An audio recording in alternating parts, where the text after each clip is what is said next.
Ma'asyiral muslimin, sidang jamaah sholat Jumat yang insya Allah dimuliakan dan dirahmati oleh Allah Subhanahu wa Ta'ala. Dalam sebuah kitab dijelaskan, suatu ketika Rasulullah Sallallahu Alaihi Wasallam didatangi iblis laknatullah alaih.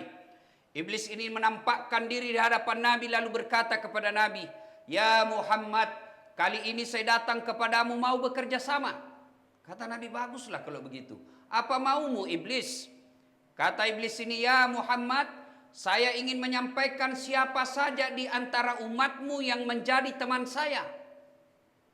Jadi iblis ingin menyampaikan berita rahasia.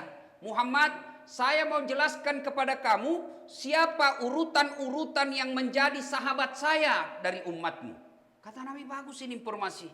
Siapa gerangan?" Iblis lalu melanjutkan, "Di antara umatmu ada 10 karakter manusia, sifat manusia yang menjadi teman saya." Siapa? Mari kita simak, mudah-mudahan tidak ada yang jadi teman setan di tengah-tengah kita.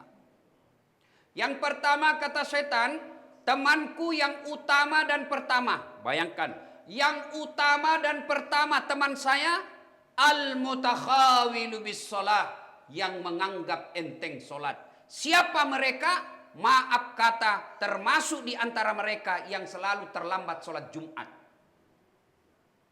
Orang yang Jumat selalu terlambat, ya bedalah kalau misalnya Bapak Gubernur, barangkali ada kebutuhan rakyat yang harus dipenuhi, kebutuhan pekerjaan yang tidak bisa ditunda, akhirnya terlambat datang.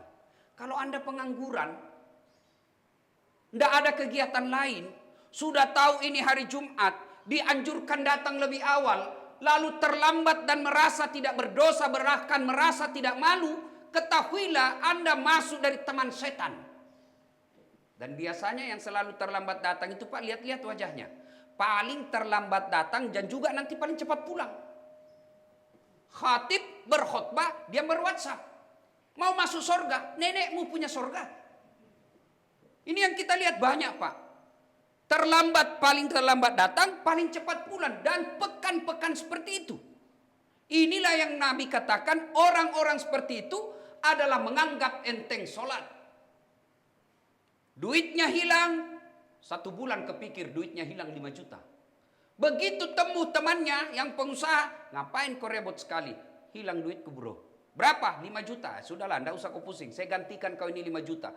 Begitu diganti duitnya 5 juta, tambah berpikir dan sengsara hatinya. Kenapa? Seandainya duitku tidak hilang, sudah 10 juta duit saya. Duitnya hilang. Dia pikir 3 hari.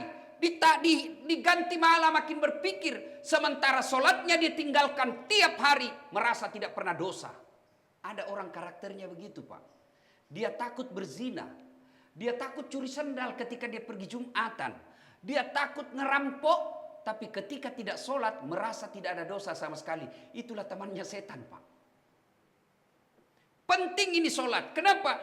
Dia adalah puncak penghambaan hamba kepada Allah. Saya ulangi, kenapa sholat ini penting? Karena dia adalah puncak penghambaan kepada Allah. Tidak ada pekerja lain. Inilah ibadah yang paling menandakan kita hamba Allah. Bapak haji boleh menunaikan sambil haji dagang. Boleh tawaf sambil dengar musik, boleh, tidak membatalkan. Bapak puasa boleh sambil dagang. Bapak puasa Ramadan boleh sambil dengar musik, bahkan nyanyi-nyanyi, boleh. Bapak bayar zakat boleh diwakilkan, bahkan boleh sambil dengar musik. Tapi ketika mendirikan sholat, tidak boleh ada kekuatan lain. Tidak boleh ada kegiatan lain. Kenapa? Inilah engkau membuktikan kamu hamba. Tidak boleh ada kegiatanmu yang lain. Itulah sebabnya sholat paling gampang dilakukan. Kenapa? Karena dia adalah tanda keislaman kita. Buka Al-Quran surah Al-Fat. Muhammad Rasulullah. Walladzina ma'ahu asidda walal kuffar ruhama'u bainahum tarahum ruk'an sujjadah ila akhir ayat. Tanda umat Muhammad itu kata Allah surah Al-Fat. Kamu lihat mereka ruku dan sujud. Artinya apa? Ketika ada orang Islam mengaku Islam, tapi dia tidak sholat, demi Allah ulama mengkafirkannya. Bahkan Imam Syafi'i menghukumnya, mereka yang sengaja tidak mau sholat, lalu diperintah sholat dia tetap tidak mau, diperintah tobat dia tidak mau, lalu dia wafat, Imam Syafi'i mengkafirkannya dan mengharamkan jangan kau solati jenazahnya. Bapak tidak puasa tetap Islam. Bapak tidak haji tetap Islam. Bapak tidak menunaikan ibadah zakat tetap Islam. Tapi ketika tidak sholat kafir di hadapan Allah. Ya karena penting. Bapak tidak puasa tahun lalu, bertobat hari ini sebelum masuk Ramadan bayar puasanya, tidak ada masalah. Bapak tidak haji padahal sudah mampu, taubat hari ini, tahun depan berangkat haji, selesai urusan haji kewajibannya. Bapak tidak bayar zakat padahal sudah mampu, 4 tahun berturut-turut tidak bayar zakat, hitung berapa zakat yang ditinggal, bayar besok, selesai utang zakatnya. Tapi ketika Bapak tidak sholat subuh tadi subuh, bagaimana cara gantinya? Bapak mau ganti bagaimana? Besok saya sholat subuh Ustaz 2 kali, lebih salah lagi. Maka mari saudaraku Jumat kali ini yang mencari nafkah, yang bekerja, yang berdagang, profesi apa saja, jangan sampai perkara dunia membuat kita lupa sholat.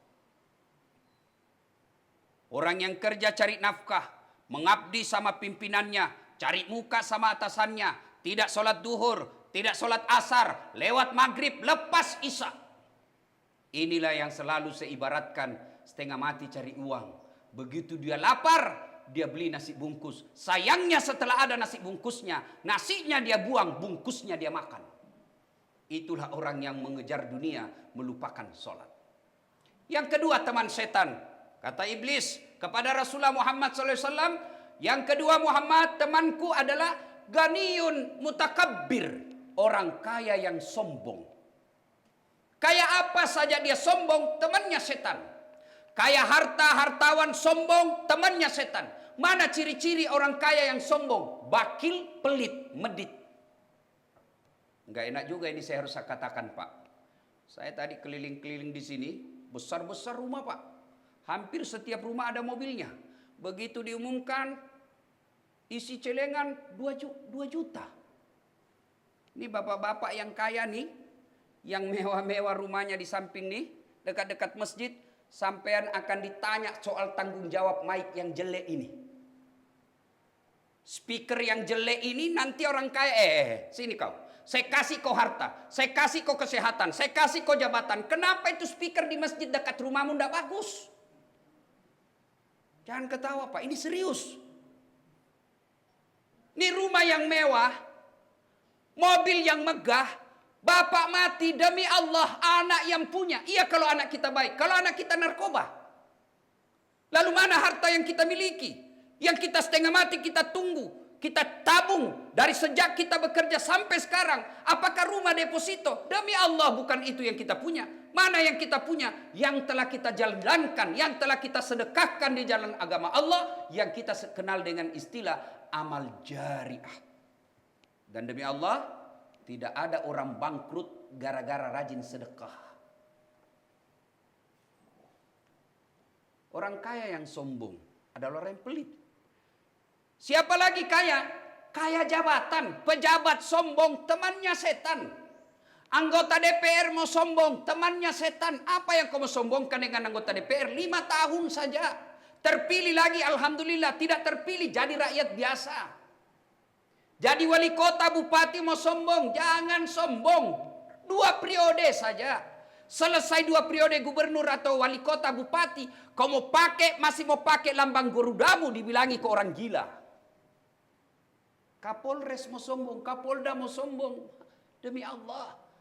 Masa jabatan hanya sementara. Jadi jangan sombong dengan jabatan. Karena sombong dengan jabatan temannya setan. Yang ketiga, teman setan. Karena waktu Jumat yang sangat terbatas. Teman setan yang ketiga, saribul khamar. Siapa mereka? Kata iblis, mereka yang hobi mabuk-mabukan. Alhamdulillah. Kita memuji rezim kali ini. Kita harus mengapresiasi presiden kita kali ini yang telah menerima aspirasi umat Islam untuk membatalkan legalitas miras. Alhamdulillah. Karena miras memang mabuk orang. Mabuk miras, temannya setan. Tapi saya bilang kepada wakil presiden waktu itu, mabuk miras berbahaya. Tapi ada lagi mabuk yang lebih berbahaya dari mabuk miras, yaitu mabuk cinta. Orang kalau mabuk cinta menjadi bertebaranlah pelakor. Orang yang mabuk cinta bisa jadi istrinya tetangga kita lebih sayang daripada istri sendiri. Tapi demi Allah ada lagi mabuk satu yang lebih berbahaya. Lebih berbahaya dari mabuk miras. Lebih berbahaya dari mabuk cinta. Apa? Mabuk kekuasaan.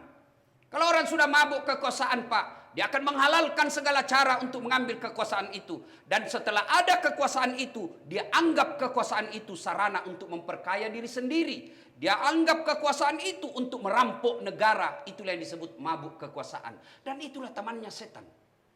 Kita berlindung kepada Allah. Mudah-mudahan informasi ini membuat kita sadar, oh, saya masuk teman yang pertama, menganggap enteng sholat. Oh, saya masuk kategori kedua, yang bakil. Oh, saya mabuk yang ketiga, mabuk kekuasaan. Apabila tiga-tiganya, atau ada satu di antara kita yang tiga ini, wala tai'asu min rauhillah, kata Allah, jangan kau putus asa, ampunan Allah masih menunggu kita.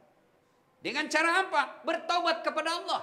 Cara bertobatnya, kalau Jumat ini selalu terlambat, kalau selama ini masih bakil, kalau selama ini tergila-gila dengan jabatan menghalalkan segala cara, ayo, ya ayyuhalladzina amanu tuba ilallahi taubatan nasuha. Segera bertobat. Dengan cara apa? Perbanyak istighfar. Dengan cara apa? Jangan ulang. Dengan cara apa? Ganti kebaikan. Dengan cara apa? Memperbanyak amal-amal soleh. Setelah ini kita lakukan, bertobat dengan sepenuh hati, maka Allah akan mengangkat derajat kita.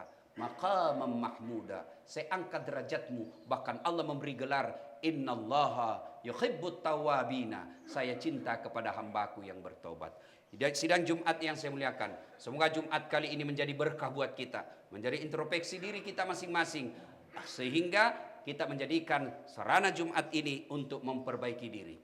Barakallahu li wa lakum wa izazil mu'minin, innahu huwal ghafurur rahim.